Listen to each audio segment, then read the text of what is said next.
Welcome, everyone. So glad you're joining us this evening. My name is Sari Kamen. I am the Public Programs Director of MOFAD. That's the Museum of Food and Drink, for those of you who have not joined us before.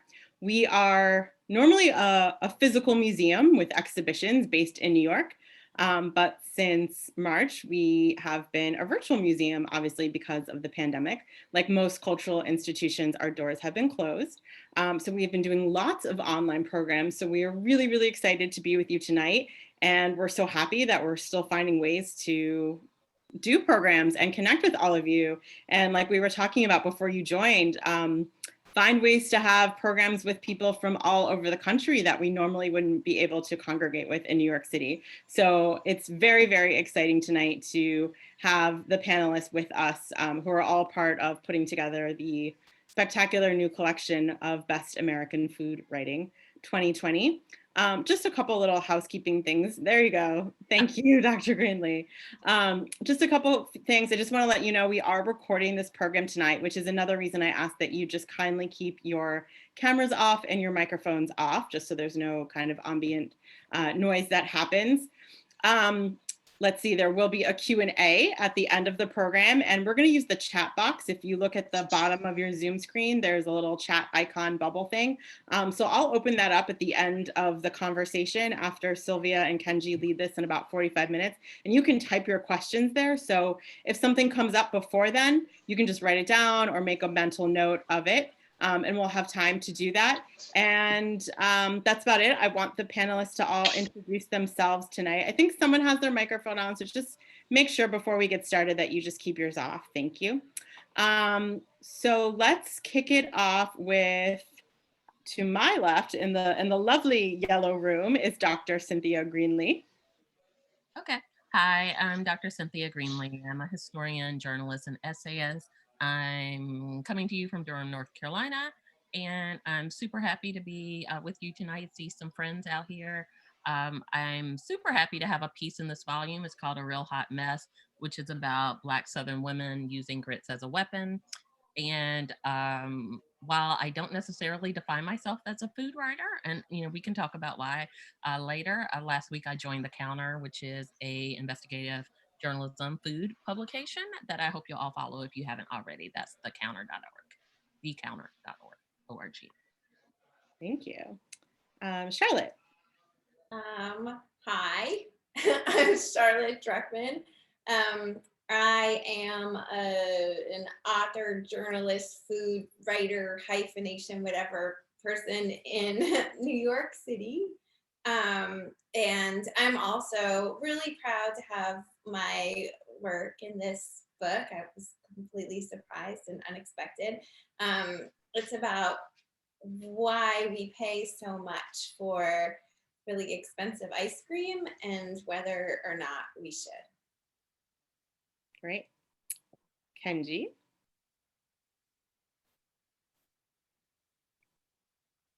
Kenji, are you frozen? Hey, I'm Kenji López-Alt. I am a food writer and a chef. Yep. Oh, hello, can you hear me? Yeah. Yeah. Okay, yeah.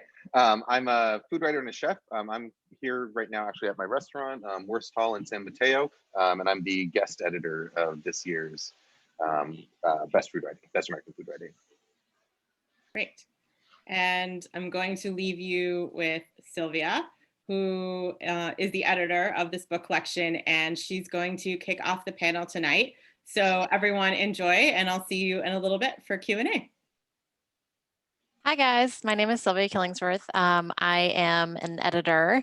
I spent most of my early career at the New Yorker magazine. I also worked at the All and the Hairpin, a couple of digital publications. I freelanced for a little bit, and for the past 2.5 years, I've been at Bloomberg News.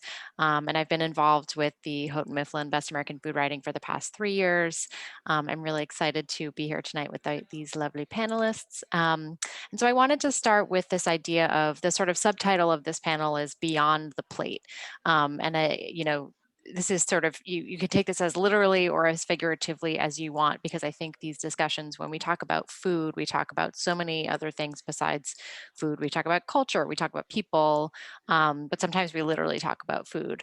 And so I wanted to sort of just toss this out to you guys and ask you, in terms of this year, one thing that we noticed, so what's a little bit confusing, the way that we structure these books, this one is labeled the 2020 collection, but it does consist of pieces that were written in 2019. So when Kenji and I were putting this all together at the beginning of the year, it was like a really strange time. And 2019 feels like just eons ago. So 2020 has been a really strange year for everyone.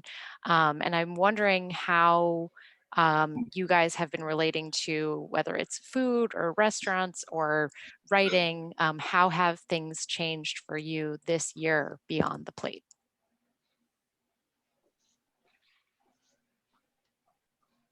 I guess I can quickly start, because that's a lot about what my the prologue I wrote for the introduction I wrote for the book was about. Because after Sylvia whittled down sort of the list of articles to about 100, I think the 91, something like that. It was my job to then cut it down to another 20 to 25. I don't remember exactly how many are in here at the end, but around 20 to 25. And so I finished that list in February, at the end of February. And then the only outstanding thing I had left to do was write the introduction. And then the pandemic started, and my restaurant got closed down, and we had all the issues that came with the pandemic. And so suddenly it's like all these articles that I had selected had to be completely recontextualized. And and in many ways I was thinking, like, why does any of this even matter right now? It's like, like we're struggling just to survive. We have employees who aren't going to be able to pay their rent if we can't keep them employed. We have there's undocumented workers who don't qualify for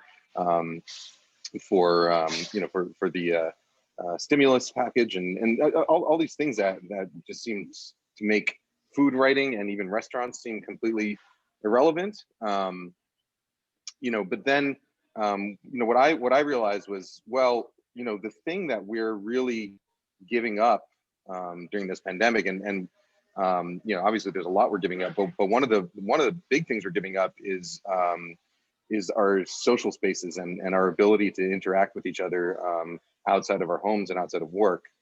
And restaurants, especially especially if you live in a diverse city or a diverse neighborhood, I think restaurants and these third spaces outside of home and work are what sort of define the culture of a city and the culture of a neighborhood, and it's what allows people to sort of interact with each other and interact with cultures that are different to their own, to whatever extent they want to. And so, and now we look at what restaurants are hurting the most, and it's all the mom and pop places, the places without sort of the big deep pockets that can help them weather the pandemic. And so, we're at real risk of losing a lot of that and a lot of the ability to connect with people. And I think, especially given the political climate in this country today, the importance of connecting with people outside of your own world and outside of your own comfort zone, and to experience other cultures and and learn from people whose views might be different from yours, I think is more important than ever. And restaurants, food, I think, is the first and the easiest way to learn about other people and learn about others. And so, so I think restaurants and good food writing more than ever are important to help us sort of preserve those things and to make us realize what it is that we're at danger of losing. So in that sense, I think I was actually pretty happy. I mean, I was always happy with the selections I made, because it's some really great stories, but a lot of the stories in the book have particularly have to do with immigrant experiences and experiences of people of color and women in the industry, and I think those are all things that are even more relevant now than they were when I made those selections. Hey, this is Cynthia Greenlee. The pandemic has totally changed my relationship to food. And like I said, I don't necessarily think of myself as a food writer, partially because I like people first language, but also because I'm a historian who writes about culture, and food is a part of that. But also, the ways in which food writing has largely focused on the restaurant and the business of food. Isn't necessarily the way I relate to food. I grew up in a household, Black Southern household, where we didn't eat out very much. I think we had like 3 restaurants my father would eat at. So it wasn't a huge part of my kind of life and development. And, the pandemic has really made me cook. Like I tweeted the other day that I really, really feel for our prehistoric ancestors who had to go out and chase, dinner over and over and over again, because I feel like that's what's happening to me in the kitchen. Because, preparing several meals a day and snacks is just such a heavy lift, even if you enjoy it, right? So, and, also, on a personal note, my father died during the pandemic. And so, as, collateral damage, as some people would say, to the actual pandemic. And we were not able to have a funeral for him, and we were not able to have that all important repast meal that is really super important in Black Southern culture. And we're waiting, like we keep waiting. And as we hear about another wave and potentially another wave of the pandemic. And I just read this totally horrifying article saying that we might have, sporadic outbreaks until 2025 today, which was the worst thing to read. I, thought about all the ways in which, I can't gather with my family to even, respect my father's memory. And we've been planning the repast meal for him for a long time. I have a fantasy meal in my head about what that will be.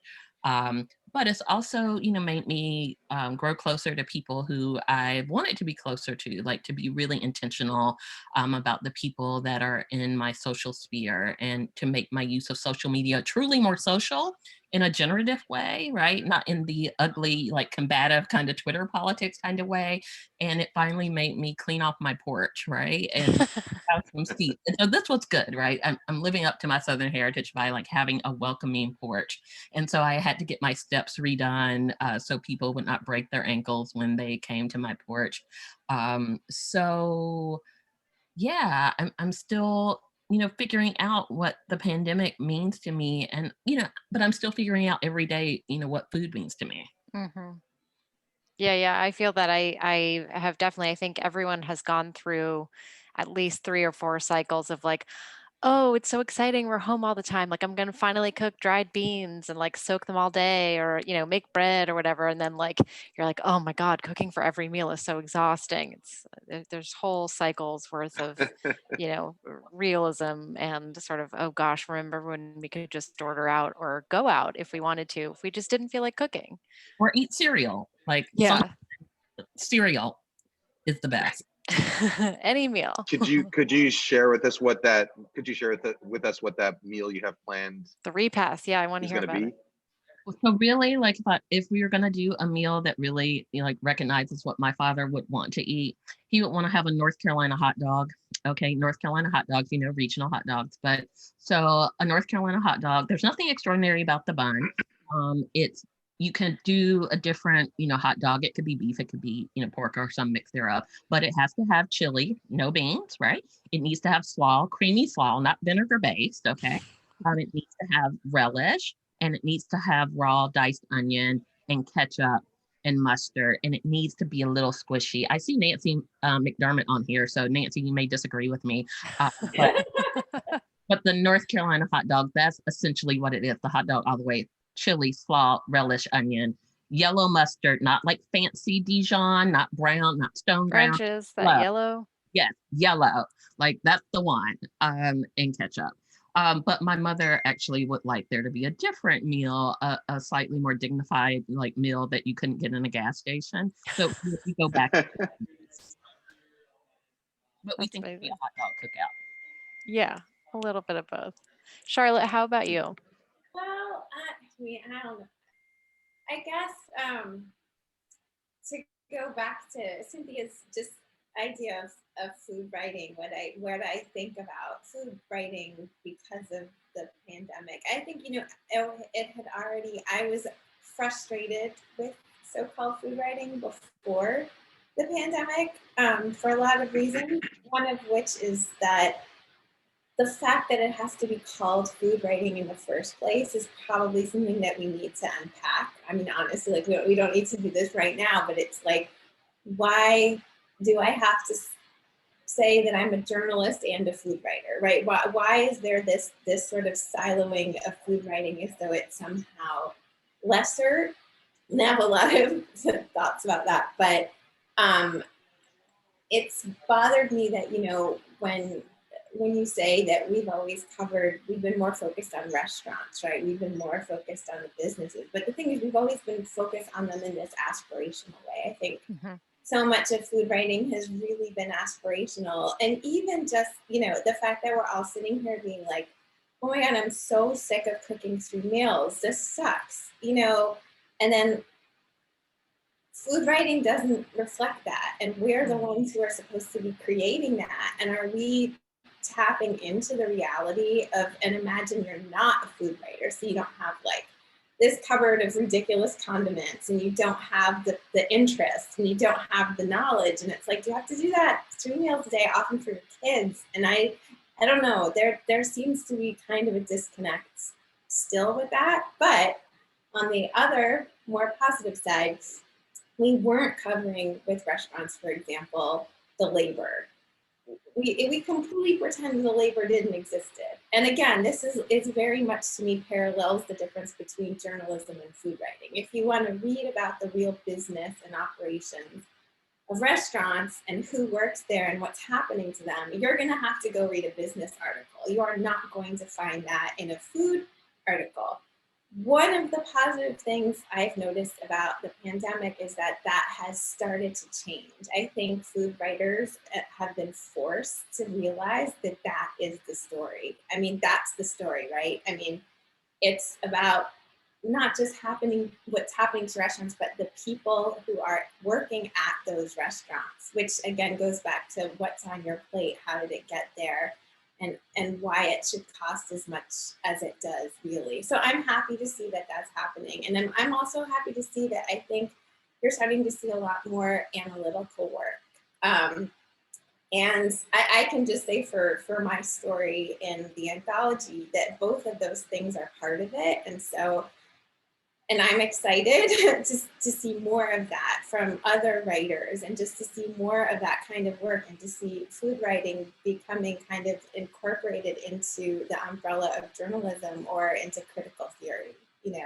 That's what I'm looking forward to. And I do think that the pandemic has done that. There's still a long way to go. It's still frustrating, but I think that's an upshot of a terrible situation. Yeah, I've definitely noticed, thinking about how strange 2020 has become in terms of putting this book together.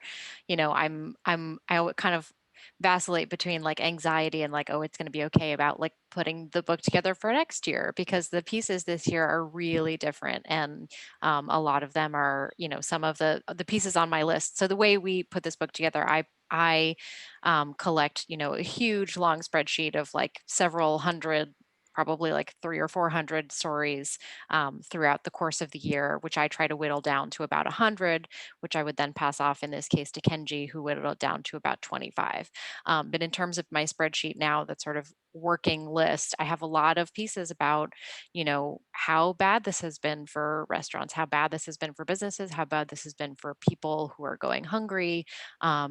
So it's really definitely going to change shift the focus and perspective. But I do think you're right that I have seen a lot of journalism about who you know, the stuff beyond the plate, who really is putting our food where it ends up, and, you know, how this is affecting, you know, it's when we talk about restaurants closing, I think we're having honest conversations about who the workers this is affecting, the livelihoods, not just like, oh, I can't get my favorite meal somewhere. Obviously, we're talking about what's beyond that. We're talking about the people, not so much just the sort of the front of house notions of things. You know, the just it's not oh, I can't go see my favorite show or enjoy my favorite meal. It's, oh, you know, this is really bad for the people who like do the sets and hold up the lights, kind of thing. So yeah, I also wanted to ask you both, Dr. Greenlee and Charlotte, about a little bit about your pieces in specific. Just to give our audience a little bit of background. Dr. Greenlee, I'll start with you, but I wanted to hear a little bit more about how did this piece come about? So you could tell us a little bit about like a sort of overline view of your piece, and how did you, you know, how, did you pitch this story? How did this come up? How did you have the idea for this? Where did this come from? So my piece is called "A Real Hot Mess," and so I mean, it has its roots in a kind of not very laudable moment.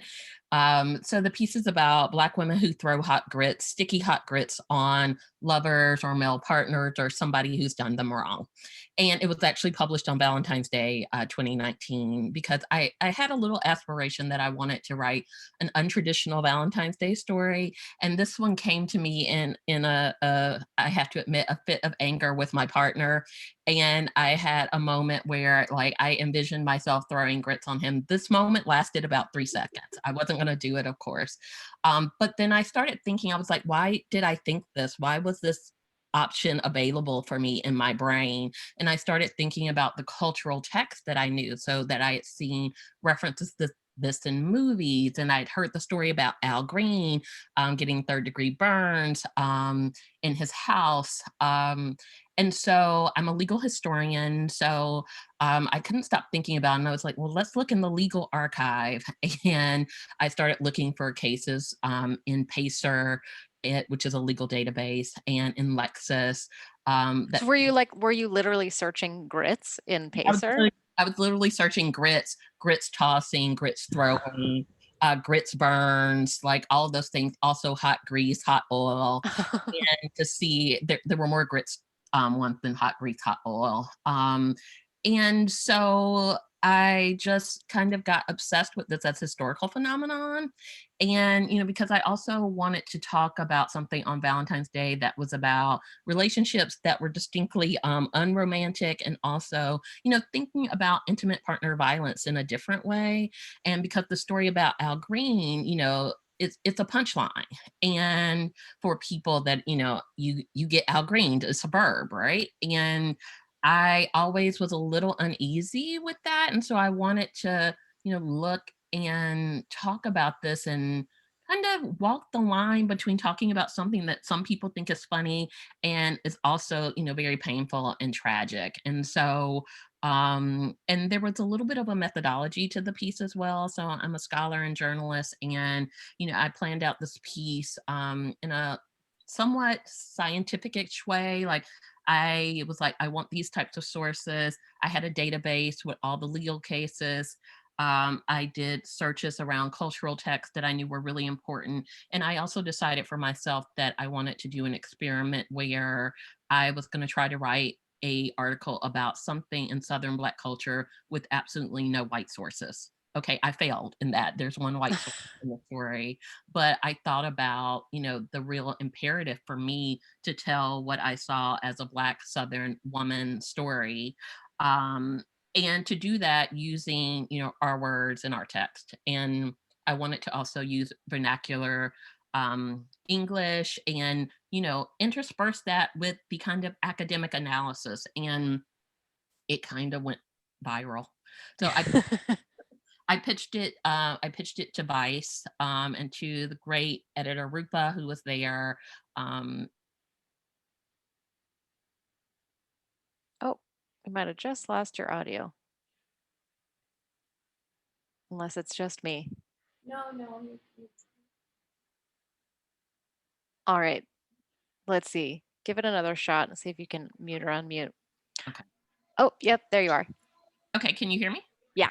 You're back. So where was I? So I was very careful about where I wanted to pitch the story. Can you hear me now? Yes, we can hear you. Yeah, you had cut off right where you're talking about your editor advice. Yeah. And I didn't want to pitch the story to just anyone. I didn't want a headline that was going to make it funny. And even though there's humor. So I was like, humor and violence. I mean, I'm a scholar who studies violence in the 19th century. So that's something that I want to apply to this journalistic work. And my work always walks the line between history and journalism. And so I was a journalist first, became a historian, and still am a journalist, always will be a historian.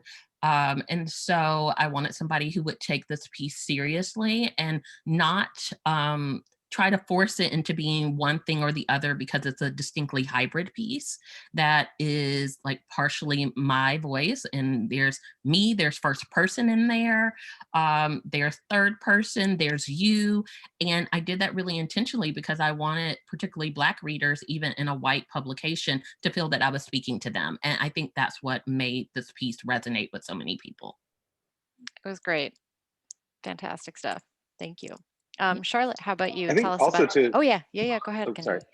Oh no, I was going to say also to Charlotte's earlier point that I think this was one of the pieces of the book that really it really wasn't food writing per se. The food was sort of was part of it, but it's really, I mean, most of the stories are about, I mean, culture and music.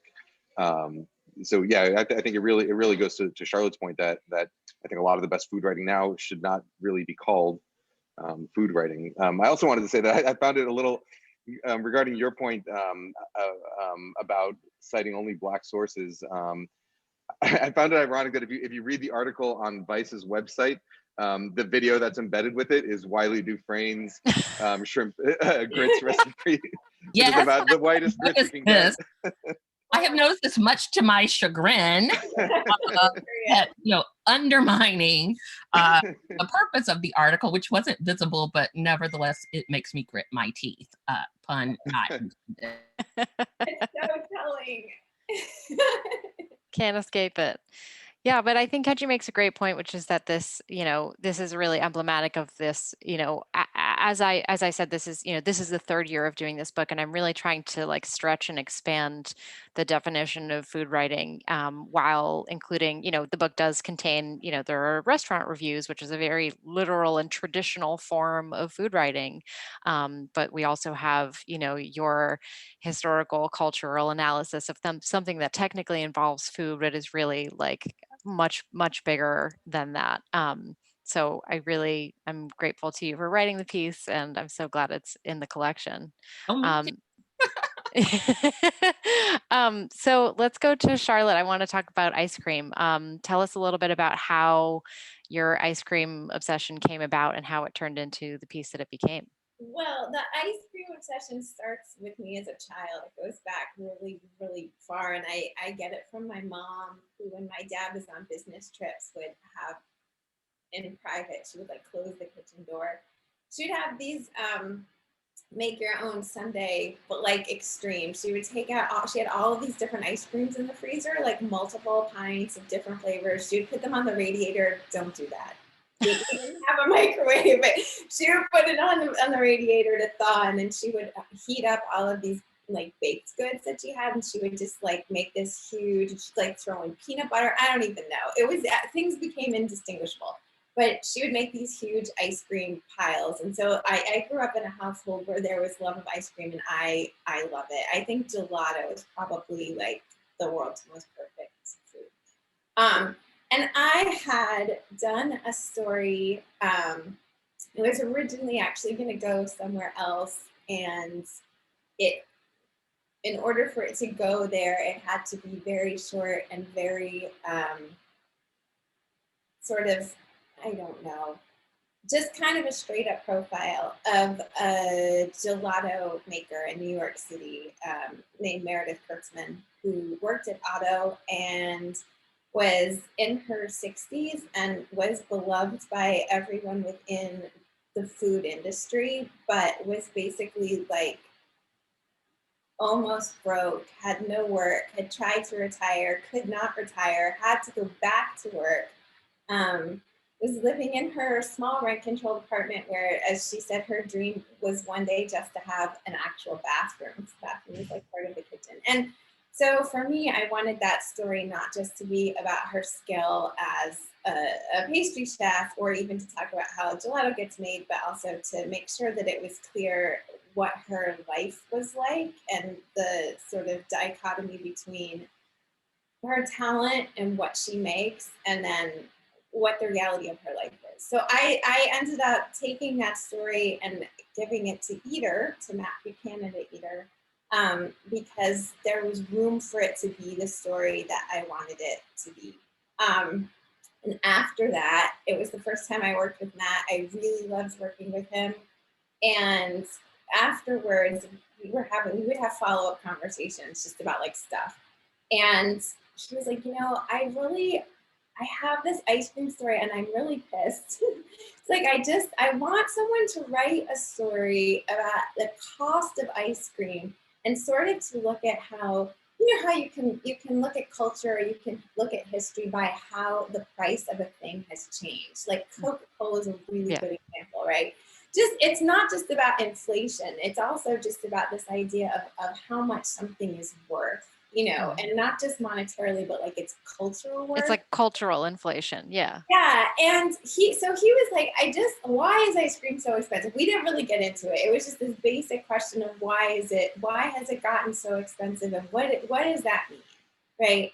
And I was like, oh my God, Matt, that's a great story. He's like, yeah, I know. He's like, I tried to get someone to write it, and they just ended up doing a roundup of like ice cream in their neighborhood. And he was like, how unfortunate. And as I was talking to him, I was just like, I would write that story. I don't even know what I was thinking, to be totally honest with you, except that I'm a little like Cynthia. I'm a lapsed PhD student in art history, nothing to do with food, but I really like researching things. And I already, like, the wheels were turning about just like, wow, you could really get into the history of ice cream on this. And so I just ran with it. I kind of went in my own direction. I knew that it was going to have to look at how ice cream got made. I mean, because you do have to look at why it costs this much, what costs what, you know.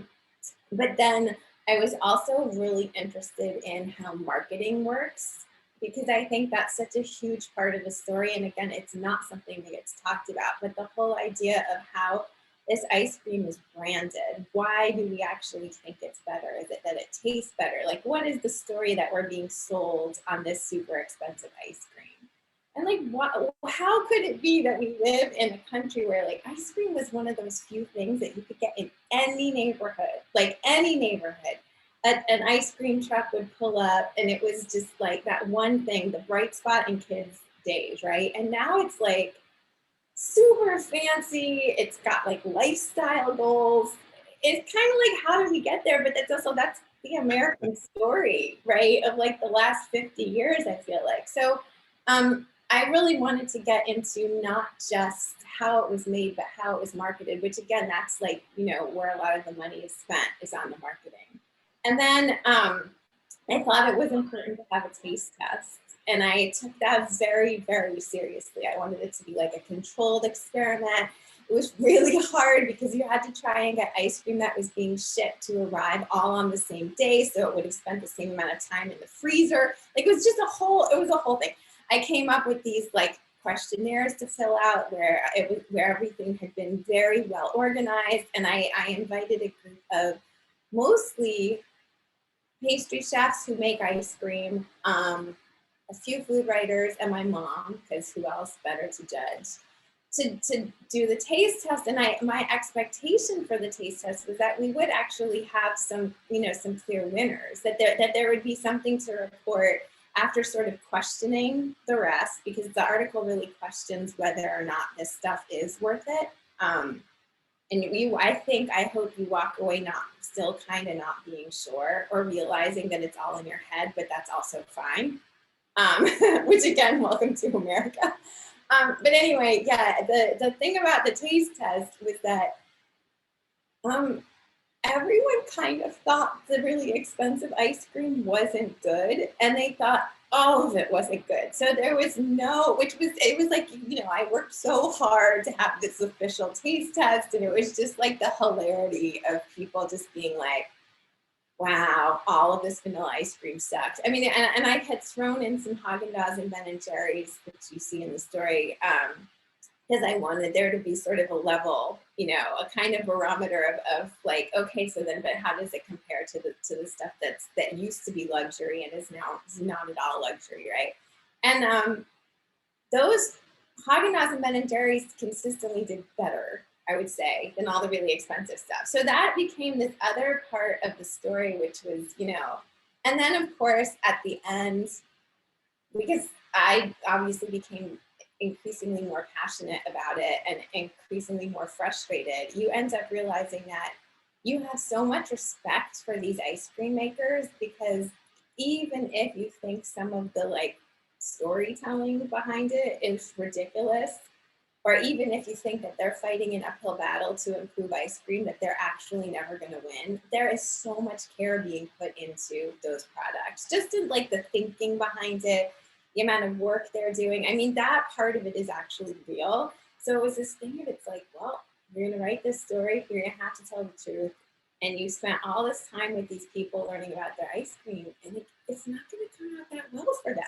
You know, you kind of have to have the conversation with yourself. You're like, are you okay with that? And I mean, I always think the answer is yes, if that's what the research, you know, leads you to. But anyway, yeah, I do hope that there's the sense of the work that goes into it, because I don't want to devalue that, but like, I do think it's ridiculous that ice cream should cost that much. And I also am happy with the pint of Haagen-Dazs coffee ice cream. That was my follow-up question Yeah. was, what's your favorite, your go-to? Well, yeah, again, as I said, I really love gelato, and I do think when you read the piece, you realize the best. I think it's Michael Elias-Konis who says it, and he said that he was once testing making ice cream with another ice cream expert, and it was coming out of the machine, you know, and you taste Yes. it comes right out of the machine, right? Uh-huh. It's like the most Before you freeze it, yep. funny thing. And the other chef, I think he said it like with almost like teary eyes, was like, you know, this is the best it will ever be. And like that is the truth about ice cream, is that it's always the best before you start trying to freeze it, to contain it, you know, which is why this idea that there's more expensive ice cream, until you change the equipment, the technology of ice cream making, you're going to be dealing with ice cream that's kind of not that different from each other once you reach a certain point, you know? Right. Yeah, so it was fascinating. You know, I got really obsessed. I really loved doing the research, and I liked having an editor who let me kind of get into the marketing and get more analytical about it. Yeah, but I think one thing I hope that story does is it really teaches you how ice cream's made, like what goes into it and how it's, you know. And the last thing I'll say about it too is that, you know, you learn. I think Ample Hills was kind of the heartbreak of the whole thing, because he was so honest about the growing pains of his business and where it was, and this idea of where you have to start taking a risk and making an investment, hoping for your demand to meet with your potential for supply. And he was out there taking that risk, and the company ended up declaring bankruptcy this year, which I think is really sad. So anyway, yeah, there's a lot going on in that story, but I do think ultimately it should give you some help if you're trying to decide whether or not to pay, you know, $12, $10. or to go into the business. Yeah. You know, I found the story interesting. So it spoke to me on a number of levels. You know, I remember when I read it, my immediate notes, the first thing I wrote in my notes was like, it took a long time for her to say that Haagen-Dazs is the best, because that's way deep down in the story. And as someone who came from, you know, my background in food writing is mostly service oriented. You know, it's like recipes, taste tests, like Cooks Illustrated and Serious Eats, like that's my background. And so, so to me, like that stuff is always interesting. Thinking about like what makes an ice cream the best, and whether, you know, and how much of it is marketing versus how much of it is the actual flavor on your thing, and whether those things matter or not.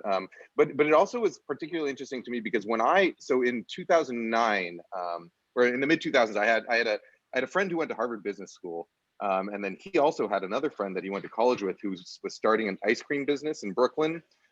She was starting, this was around 2007, 2008 that she was starting it. And his advice to her was like, and you know, so she was talking about, well, like, I want to be able to sell it for like $5 to $7 a pint. Like it's like me, it was her and her friend making it together. He's like, no, like what you should do, make it. So he came up with the name. It's called Milkmaid Ice Cream. They're still around.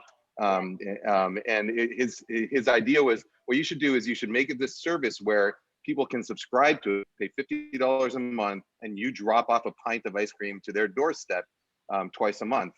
And that way you're getting $25 a pint, and people will, because this harkens back to the idea of like milkmaids, and because it's handmade and because it's delivered to their door, they're going to be willing to pay $25 a pint. And he was like 100% right about that. Like the business did well from the beginning.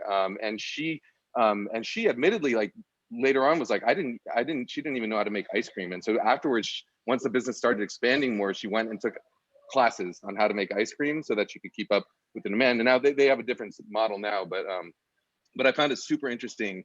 Cause you know, when he told, I remember it was like at a wine tasting at a house in Brooklyn that he came up with that idea. It was like, that's nonsense. That's bullshit. It's all just marketing. But it absolutely worked.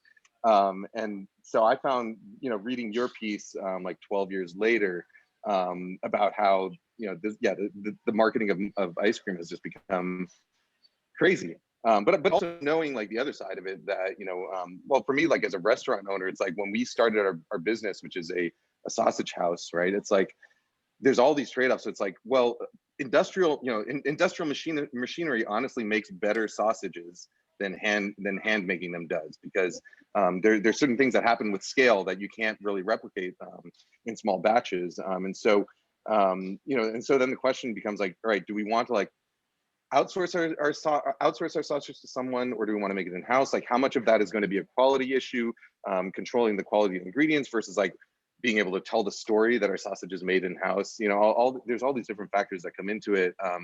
And what I find most interesting is that there's one thing that blind taste tests can tell you, which is just how food tastes on your mouth and how food smells, whatever the experience of eating it. But the reality is that consumers don't do blind taste tests, right? They're exposed to the stories when they're eating, and so you know, and taste is not actually something that is just perceived on our tongue. Taste is something that we take sensory input, like from our eyes, our tongue, our nose, our ears. We combine that and put it through this filter in our brain, which encompasses all of our experiences, both past and present, and that's how we decide whether something tastes good or not.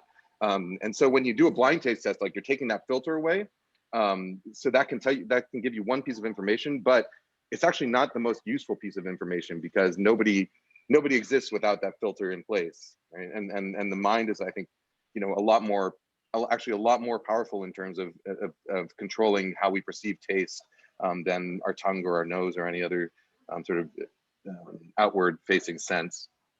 And I think this story gets you there in the end, right? Because it's like, it's ice cream. I think the reason we love it, I mean, I really think this, I think it tastes like nostalgia.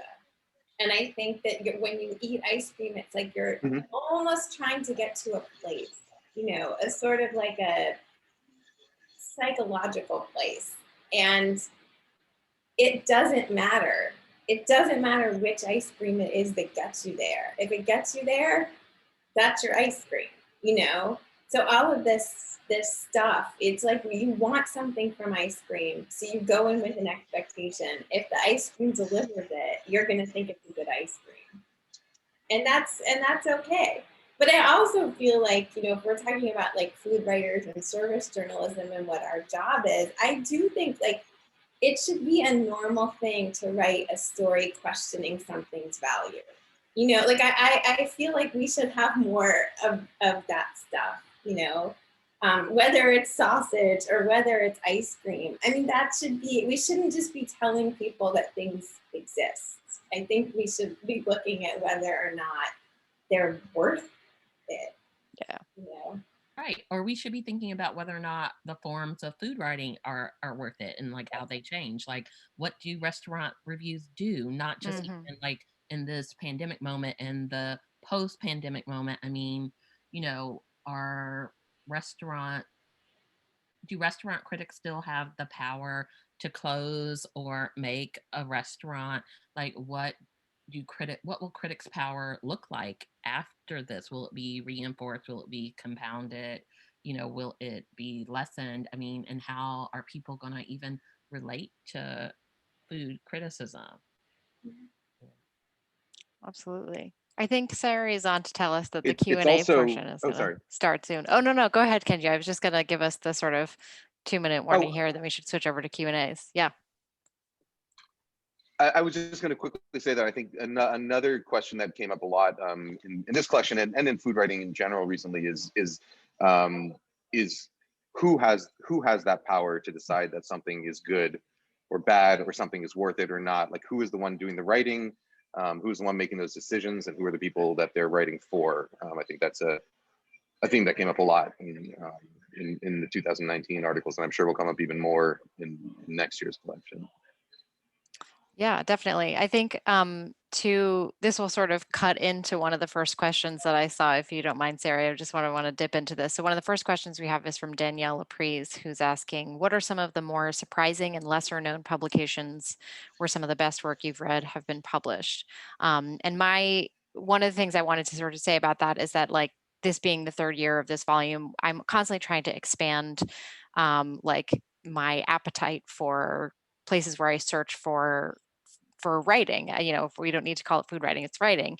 But one thing I wanted to ask you guys also is a little bit about, this year has brought a lot of change and turmoil to the food writing world. We had the cancellation of the James Beard Awards, which is in itself could be a whole other separate panel, just because the idea of like awards where you have to pay to submit to then get an award to tell you that you had good food writing is a hilarious and crazy thing. But then again, like, we must also, address the elephant here, which is that, like, this book is a collection of food writing that me and Kenji have collectively decided that these are the best for this year. And I personally take responsibility for trying to make that as sort of diverse and equitable and far ranging and reaching, both topic wise, source wise. We do have traditional stalwart places like the New Yorker and the New York Times and the sort of big food magazines, but also I get submissions from literary journals. I try to read stories kind of agnostic entirely of source or publication. The qualifications for the book are that it's a North American periodical, so that could include Canadian places too, but it makes it so that you can't really excerpt from books unless these things have been published. There are lots of, the most exciting part, I would say, and also sort of sad by turns, is that there are a lot of publications, like startups. I was just looking at the TOC recently. There's Topic was a magazine that no longer exists. I worked for a website that no longer exists, The All. So there are lots of places that sort of pop up and go away, which is both exciting and sad because it's sort of ephemeral. But I'm constantly trying to find other places. I think probably some of the more surprising ones might be like small literary journals. I think, like, in some ways Vice is surprising to me because I don't think, even though Vice has like a food vertical called Munchies, Cynthia, I don't know if this was this published with Munchies or was it just Mhm. it was. Okay. Yeah. So like, I don't traditionally think of Vice as like a food publication at all. So to me, in some ways, that's sort of kind of surprising. We had a piece from the Washington City paper, which is, again, like, not a place that I'd be like, oh yeah, let me go check out their food writing. So I try to come at pieces more from just the quality of the piece itself rather than the publication. Whetstone magazine is another one that I've mentioned in the past. That's sort of a newer, smaller publication. I don't know if you guys have any other ideas in terms of other like publications that you love. Oh, The Counter. I know I wanted to ask you about this, Cynthia. The Counter, which was formerly known as the New Food Economy, I think. Is that right? Tell us a little bit about The Counter. It's a really interesting publication. And to me, I would consider it sort of newish. I think it's like 5 years old. Yeah, it's 5 years old. So, that sounds like it's not a startup, but it's still, startup, I think, startup, spirit, right? And so it's food investigative journalism, even though we're increasing our coverage of food culture. And so, you're likely to see stories about, meatpacking lawsuits, stories. I'm working on a story about how teff, the grain that's part of injera, a staple of Ethiopian food, is proliferating in the United States. And so, I think The Counter is one of many, I don't want to say insurgent, but, newish food publications. And so I did want to ask you too, Sylvia. So does publication like include things like newsletters? That I was gonna ask. Yeah, so that has to come. I'm going to talk to my editor about it because it definitely has come up that some of the best is a confluence of many things, but like everyone and their mother these days is starting a Substack, right? Like everyone's going to Substack, whether they're leaving a marquee publication to start their own Substack so they can make millions of dollars, or if they're literally just like a person who got laid off this year and doesn't have a job and is like, I'm just writing a newsletter. Yeah, for better or worse, right? I mean, what is old is new again, like the idea. Exactly. Yeah. It will be. I mean, I love. It's not North American, so it wouldn't be eligible. But I love Vittles. Yes, me too. I subscribe to Vittles as well. Yes. The newsletter, it's so good with this original reporting. It's so toothsome. Like, and it's one of those newsletters that I absolutely, when I see it in my inbox, I feel about the same way, Charlotte, I feel about my underground ice cream service when I see them. Same way. Yeah, I feel like they're like also just doing like sort of like a public service journalism. It's incredible.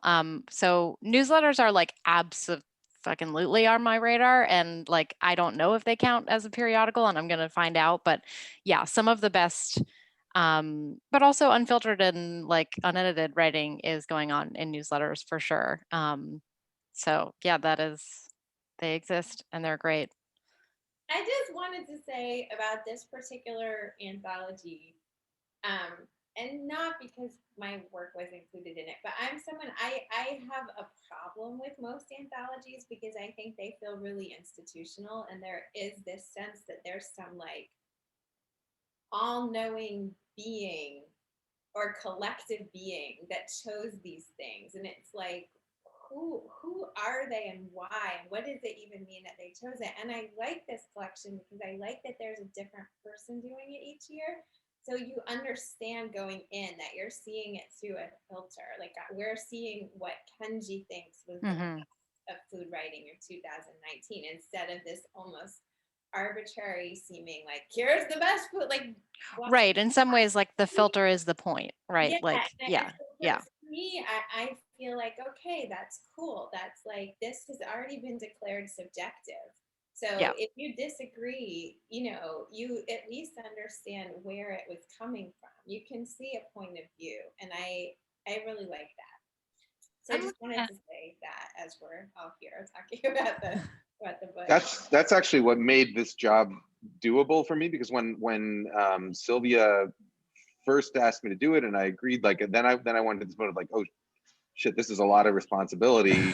How the hell am I supposed to make some kind of like unbiased decision about this kind of like what really is the best? And then really thinking about it and thinking, you know what, like I'm not making an unbiased decision. I'm gonna make my decision. I'm gonna like, I'll try and think about what issues matter right now, but ultimately it's it is like something that is just my opinion. and so people whose articles didn't make it in here, doesn't mean that their writing is not also some of the best writing out there right now, or necessarily that everything that made it in here, maybe that's not the best writing either, but thinking about like what you said, just thinking about it is like, all right, this is like, it's my opinion, and it's okay that it's my opinion. Made the job actually doable.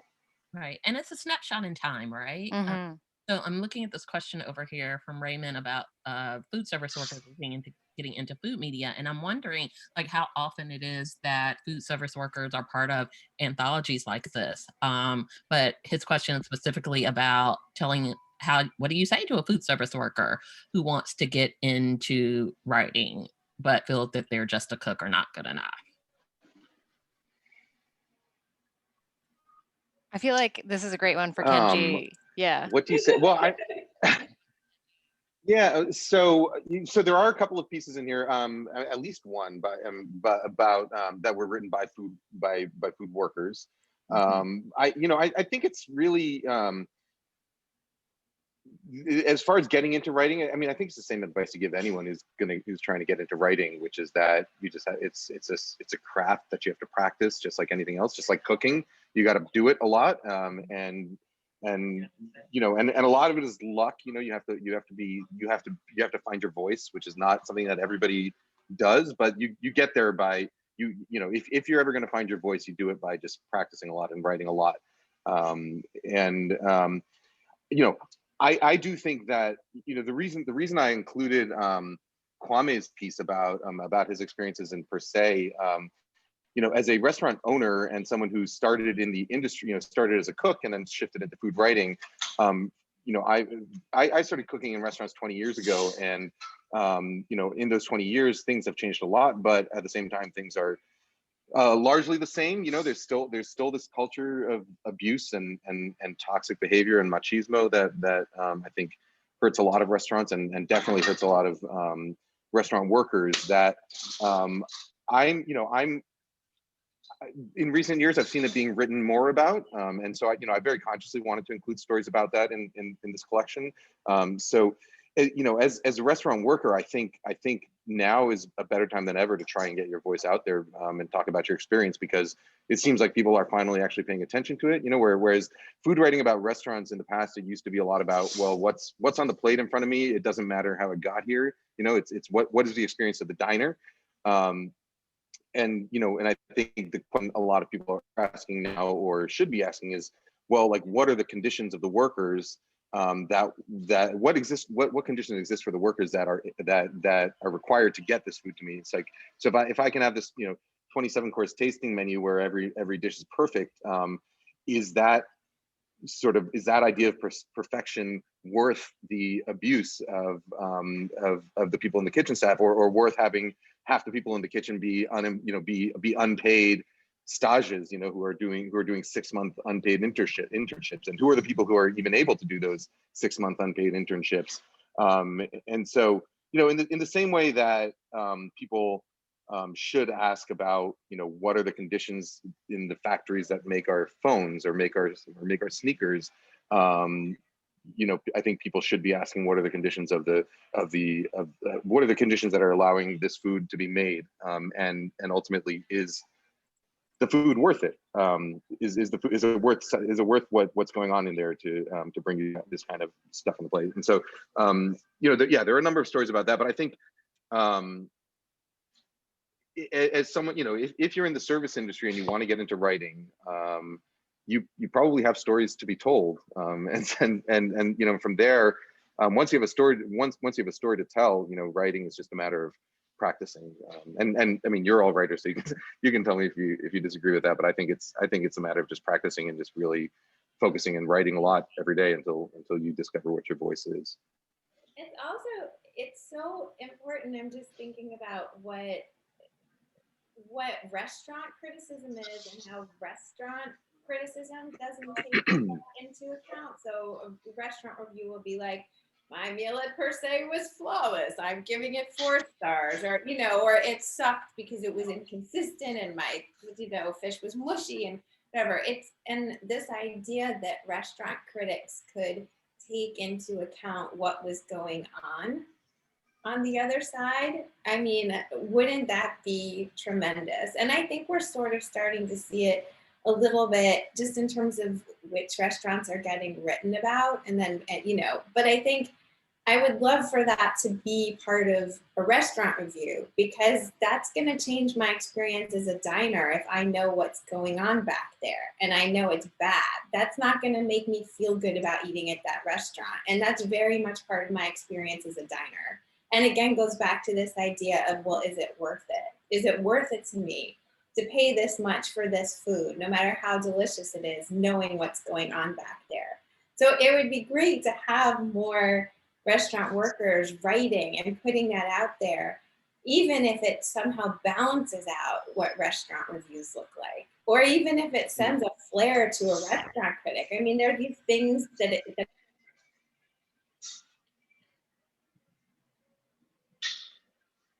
Oh no. I think we're good. I can hear you. Can you hear me, Sylvia? I can hear you. Charlotte I can hear you. I froze. can't hear So Charlotte anymore. Yeah. Oh, okay. I'm just going to jump in real quick. There's just like a couple questions that I think I can just mash up real quick just because we're running out of time. Just a few questions about like, were there any issues that came up during the pandemic related to food that you felt were underrepresented in the media? And then kind of looking ahead, like now that we are, we're still in the midst of the pandemic, but looking ahead at like what food media will be, I guess, once we're sort of on the other side of this.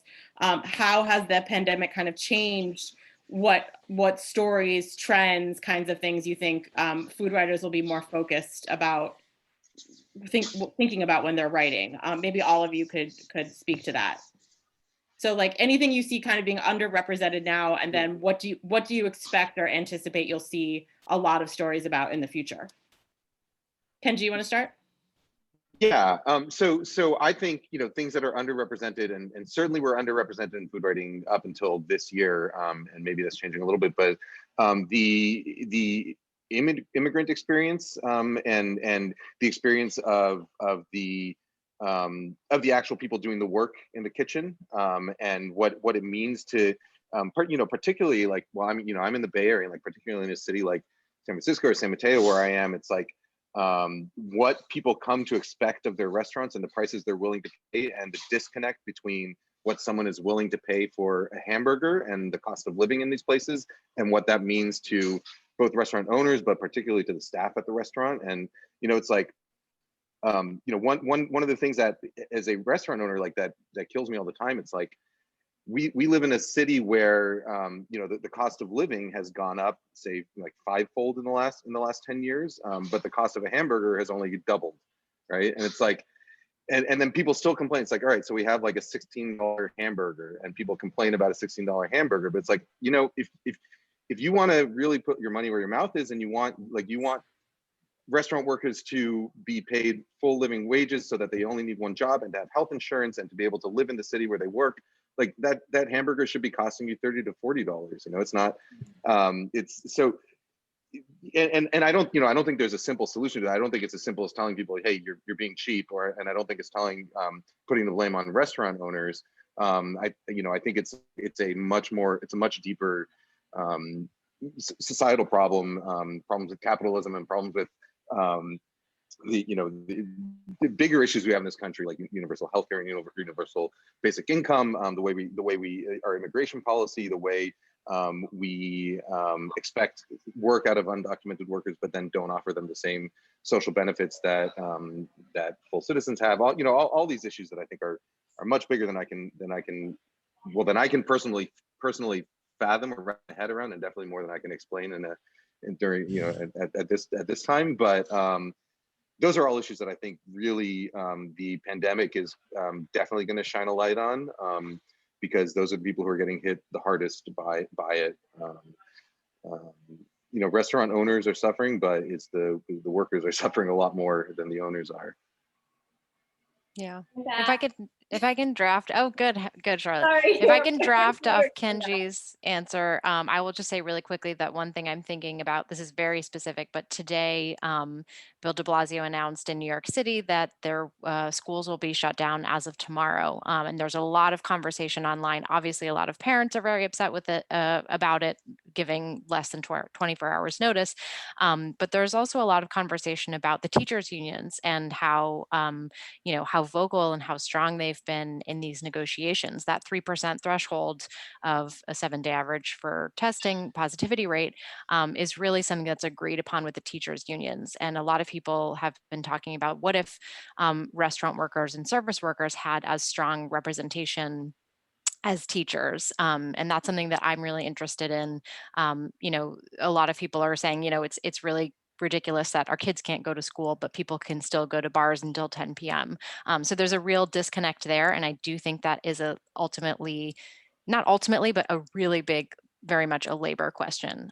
So I'm looking forward to reading more reporting and essays about the labor issues, specifically with respect to what has happened throughout this pandemic and what will continue to happen in terms of reopening restaurants and other places where there are service workers. I think that is going to be a really big part of the conversation. I'm looking for coverage of what will happen with the fight for 15, living wages in fast food. I'm also interested in efforts to equalize pay in the front of the house and the back of the house for laborers. I also just have a real yearning for technology reporting. And I think, you know, that's always something future facing, but I, you know, recently heard about a refrigerator that sends you messages about what you're low on, like coming in a couple years. And so, you know, how do we relate to our, you know, appliances? You know, there are things that now seem to be straight out of the Jetsons, like on the horizon. And I think those things impact how we think about our identity.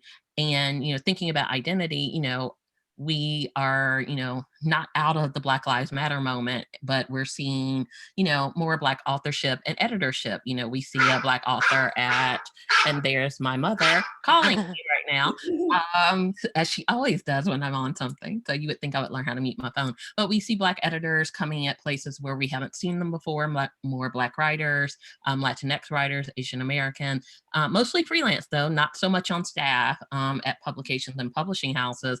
But, you know, those appointments aside, you know, I'm going to kind of remain skeptical about what can happen in a publishing industry that, you know, where its leadership is like 98% white.